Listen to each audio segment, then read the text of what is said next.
સમજો મકોડો આવ્યો.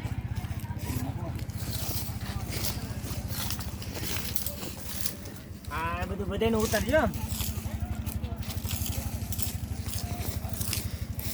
તો અહીંયા તમારે જો રહેવું હોય ભાઈ તો અહીંયા આ બધું તો ફરજિયાત કરવું પડે અને અમે જો કરીએ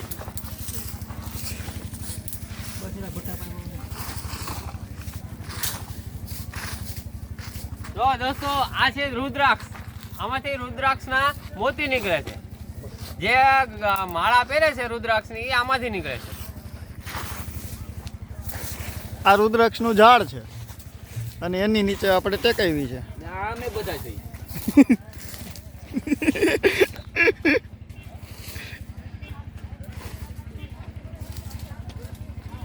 એને તો સીધું છે ને બાળી જ દેવાનું.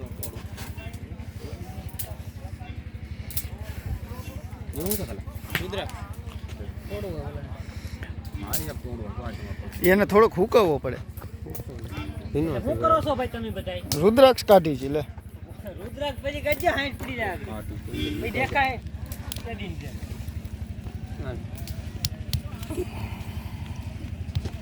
જો ડીએસપી ની ગાડી નીકળી. અહીંયા માવા ખાઈ કથેડો કરો. હાલે હાલે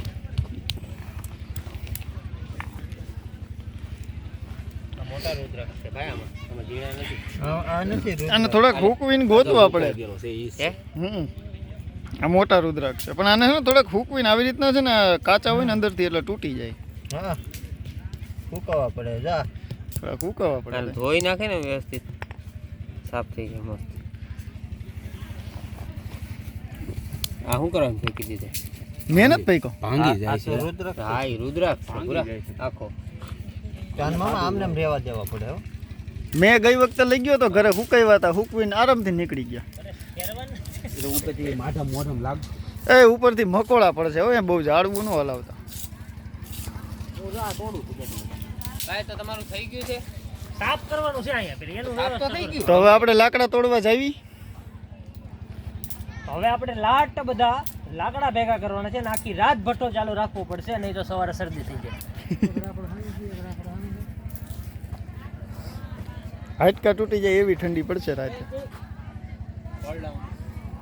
એ લઈ જાવ હુકાઈ ગયેલું છે